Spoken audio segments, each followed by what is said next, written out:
But first, I'm joined by Australia's top foreign affairs writer, Greg Sheridan, the Australian, who's been just as principled and determined on this voice as I have been.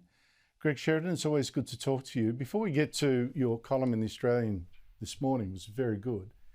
Can I ask you, the voice, how is that going at the moment? Because I think the mayhem in Alice Springs is not just Alice Springs, because you're now seeing reports in a number of places around the country is showing that this is such an nth order issue.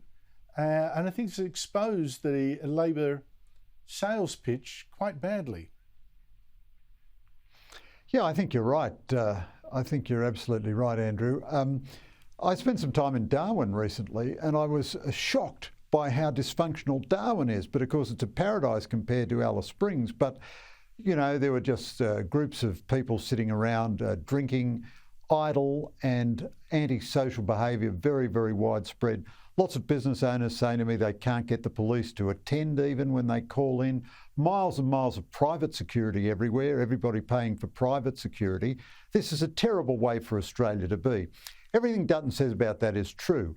But look, I thought your interview with him was very, very important because the bottom line of this is it's certainly the case that the government has to tell us what they're planning to legislate for if the referendum is passed. It is also clearly the case that the existence of a voice would make not one jot of difference to the violence in Alice Springs or the dysfunction in Darwin and elsewhere. But the question you kept asking Peter Dutton, and I don't mean to beat up on him because he's making some significant tactical contributions here, but that he wouldn't answer, is what is his position in principle? So if you say it's only a matter of the detail, and if the detail is good, we'll support it, what you're then saying is we support racial division in the Constitution, you've just got to get the detail quite right. If on the other hand you say, no, we love and esteem Aboriginal Australians, want to do everything we can to make their lives a success, but we absolutely reject the idea of two different categories of Australian citizens based on race, then that's a strong principled position. And all of a sudden, you know, the ABC doesn't have an excuse for having a panel with no opponents of the voice on it. People have to be more balanced in the way, you know, even some of the woke corporations might consider that half of Australian politics thinks this is a bad idea in principle, and you would empower people. I think the opposition is having a little tactical success here, but they're wrong to think that that exempts them from making the fundamental decision in principle. Yeah, I just look at the future when they get a lot of when detail is fleshed out, and the Liberal Party says, we just remembered we're fundamentally against the division of Australia by race. We just remembered this principle, making all the search for detail look a little silly. But anyway, look, to your article this morning and comments you made on the show last week, I think you've really fleshed it out even further. Look, we've really got the Chinese government suddenly acting nice, not just to us. It's like a switch has gone on in Beijing. You know, the dictators thought, oh, maybe we put offside too many people. We're running out of friends. They've sidelined some of the most prominent wolf warriors, and they're playing nice. But our government doesn't seem to be buying this. Is pushing hard to get enough weapons to defend ourselves. As just said, we're going to buy a lot of sea mines to protect us from the Chinese Navy. It's buying the new HIMARS mobile missile system that the Ukrainians have been using so brilliantly against the Russian army. This government isn't buying this new nice China. And you write today, the rest of us better not either. Yeah, that's right, Andrew. I think so. I'm very critical of the Albanese government on the voice, but I'm very supportive of them on national security.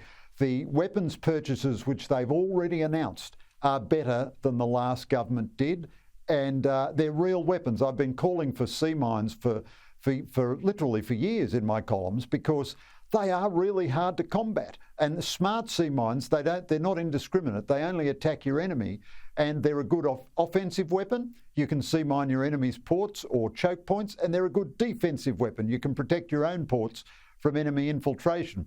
But there are three obvious dangers to the Chinese playing nice at the moment. The first is we don't give them what they want in substance, you know, the right to invest in our critical infrastructure, the right to interfere in our politics, untrammeled university co-research agreements on military usable hardware research matters such as artificial intelligence.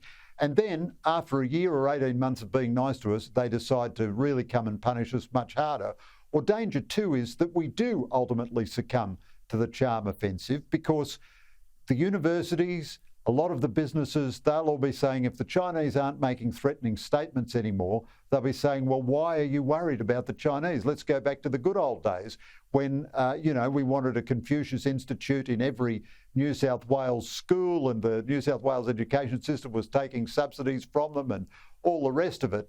So that'll be hard for a political government to sustain. Why are we spending money on defence if the Chinese aren't making the nature of their threat obvious?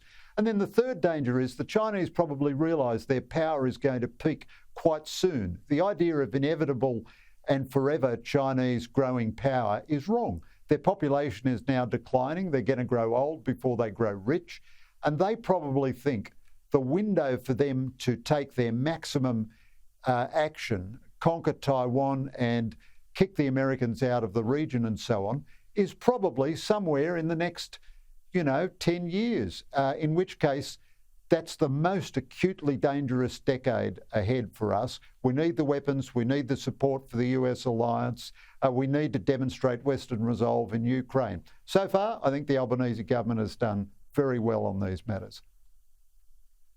Yes, and with that third option you say, the other risk is that it goes so well, suddenly the Chinese get mean again, and the Albanese government says, oh golly, we don't want to be like the Morrison government, we better keep things sweet and then start making concessions secretly. I don't know.